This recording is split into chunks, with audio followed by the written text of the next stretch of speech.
Hello friends, welcome to civil concept Tamil. இன்றைக்கி நம்ம என்ன பார்க்க போகிறோம் அப்படின்னா, காங்க்ரீட்டில் ஏற்படக்கூடிய பிரச்சனைகள் என்ன அப்படிங்கிறதும், காங்க்ரீட் போட்டு முடித்த பிறகு அதில் ஏதாவது பிரச்சனை வந்துருச்சுன்னா அப்படின்னா அதை எப்படி டெஸ்ட் பண்ணுறது அப்படிங்கிறது எல்லாமே வந்து இந்த பதிவில் பார்க்கலாம். ஸோ நம்மளுக்கு பார்த்திங்க அப்படின்னா ஒருத்தர் வந்து கூப்பிட்ருந்தாங்க. ஸோ இந்த மாதிரி காங்க்ரீட் வந்து போட்டிருக்கோம், ஆர்எம்சி தான் போட்டிருந்தோம். ஆனால் அதில் பார்த்திங்க அப்படின்னா நமக்கு வந்து இந்த க்யூப் வந்து நம்ம அந்த ஸ்ட்ரென்த்து வந்து வரலை, நாங்கள் டெஸ்ட் பண்ணி பார்த்ததில் அந்தளவுக்கு ஸ்ட்ரென்த் வரலை அப்படின்னு சொல்லியிருந்தாங்க. ஸோ நம்ம கன்சல்ட்டிங் வந்து பண்ணியிருந்தோம். ஸோ இதுக்கு வந்து பெரும்பாலும் நாங்கள் என்ன பண்ணுவோம்னு பார்த்திங்க அப்படின்னா ரீபவுண்ட் ஹேமர் டெஸ்ட் அப்படிங்கிற ஒரு டெஸ்ட் வந்து பண்ணுவோம். ஸோ இப்போ வந்து பண்ணிகிட்டு இருக்க பாருங்கள், இந்த மாதிரி நம்ம ஒரு ஸ்டோன் வச்சு ஃபுல்லாக உடச்சி எடுத்துகிட்டு மேலே இருக்கிற சர்ஃபேஸை உடச்சி எடுத்துகிட்டு இந்த நான் கையில் வச்சுருக்கதான் வந்து ரீபவுண்ட் ஹேமர். ஸோ இந்த ரீபவுண்ட் ஹேமரை நிலத்தில் வந்து வச்சு அடித்து பார்ப்போம். ஸோ இது அடித்து பார்க்குறப்போ வந்து அந்த காங்க்ரீட் வந்து எவ்வளவு ஸ்ட்ரென்த் இருக்குது அப்படிங்கிறது நமக்கு தெரிஞ்சிடும். ஸோ இது வந்து நம்ம ஒரு எக்யூப்மெண்ட். ஸோ இந்த எக்யூப்மெண்ட்டை பற்றி ஃபுல்லாக நம்ம பார்க்க வேண்டாம். ஆனால் பார்த்திங்க அப்படின்னா இதை வந்து நம்ம ரிப்பீட்டட் டோஸ் 2-3 இடத்துல வந்து நம்ம இந்த மாதிரி அடித்து பார்த்தோம் அப்படின்னா அந்த காங்க்ரீட் வந்து எவ்வளவு ஸ்ட்ரென்த் இருக்குது அப்படிங்கிறது தெரிஞ்சிடும். அதில் பார்த்திங்க அப்படின்னா நமக்கு வந்து ரெடிமிக்ஸ் போட்டிருக்காங்க அப்படின்னா அந்த ரெடிமிக்ஸில் வந்து அந்தளவுக்கு ஸ்ட்ரென்த் வந்திருக்கா அப்படிங்கிறது தெரிஞ்சிடும். ஸோ இது பார்த்திங்க அப்படின்னா நம்ம நிறைய இடத்துல வந்து பாயிண்ட்ஸ் எடுத்து பார்க்கணும்.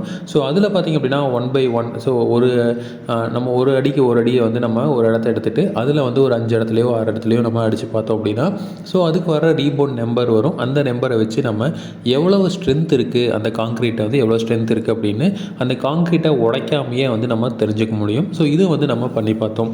ஸோ பெரும்பாலும் பார்த்திங்க அப்படின்னா நம்ம வந்து ஒரு இன்ஜினியரை கன்சல்ட் பண்ணாமல் மேஸ்திரியை வச்சு என்ன பண்ணிடுறாங்க அப்படின்னா நம்ம வந்து வீடு கட்டலாம் அப்படின்னு நிறைய செலவு மிச்சப்படுத்த முடியும் அப்படின்னு சொல்லி கட்டிடுறாங்க.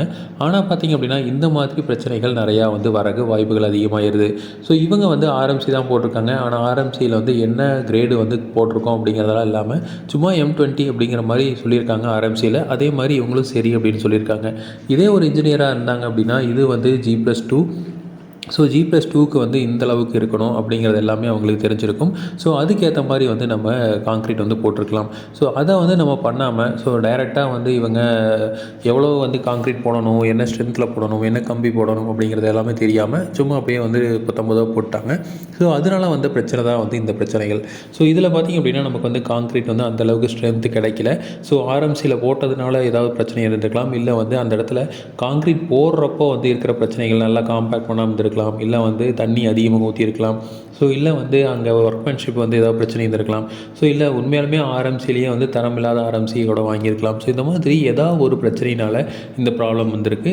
ஸோ ஒரு மேஸ்திரிகிட்ட இதுக்கப்புறம் வந்து மேஸ்திரியை வந்து நம்ம சொல்லி பிரயோஜனமே கிடையாது. ஏன்னா வந்து காங்க்ரீட் போட்டு முடிச்சாச்சு. இதுக்கப்புறம் வந்து மேஸ்திரியை நீங்கள் சொன்னீங்கனாலும் சரி, இல்லை ஒரு இன்ஜினியரை சொன்னீங்கனாலும் என்ன சொன்னாலும் கடைசியில் பார்த்திங்க அப்படின்னா லாஸ் வந்து நம்மளுக்கு தான். அதனால் பார்த்திங்க அப்படின்னா கண்டிப்பாக ஒரு காங்க்ரீட் போடுறப்போ ஒரு இன்ஜினியரோட கன்சல்ட்டிங் வந்து கண்டிப்பாக இருக்கணும். ஸோ அது இல்லாமல் வந்து நீங்கள் பண்ணாதீங்க. ஒரு மேஸ்திரிட்டையே வந்து நீங்கள் ஃபுல் பில்டிங்கும் கொடுத்துருந்தீங்க அப்படின்னாலும் பரவாயில்ல, ஒரு கன்சல்ட்டிங் இன்ஜினியரை வந்து வச்சுக்கோங்க. ஸோ அவங்களுக்கு வந்து ஒரு விசிட்டுக்கு வந்து ஒரு 1000 இல்லை 2000 கொடுக்குற மாதிரி இருந்தாலும் ஒரு 4-5 விசிட் மட்டும் வந்தால் கூட போதுமானது. ஸோ நீங்கள் ஒரு 10,000 எக்ஸ்ட்ரா செலவு பண்ணுறதுனால நமக்கு வந்து இந்தளவுக்கு பிரச்சனைகள் வந்து தடுக்கப்படுது. ஸோ இந்த ரீபவுண்ட் ஹேமர் டெஸ்ட்டு இந்த அளவுக்கு நம்ம போய்க்க வேண்டியதில்லை. ஸோ ஈஸியாக வந்து என்ன பண்ணிக்கலாம் அப்படின்னா நம்ம நல்ல ஸ்ட்ரென்த்தாக ஒரு வீடு வந்து கட்டிக்க முடியும். ஸோ கன்சல்ட்டிங் இன்ஜினியரை வச்சுக்கிறது ஒரு ரொம்ப சேஃபான விஷயம் தான்.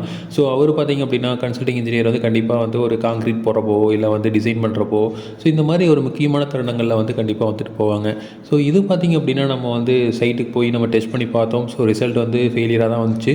இருந்தாலும் பார்த்திங்க அப்படின்னா நமக்கு வந்து அந்தளவுக்கு வந்து சேஃபாக இல்லாமல் இல்லை. ஸோ அது வந்து ரொம்ப ஆபத்தானது இல்லை. அதனால் வந்து இதை வந்து அப்படியே ஃபர்தராக ப்ரொசீட் பண்ண சொல்லிட்டோம்.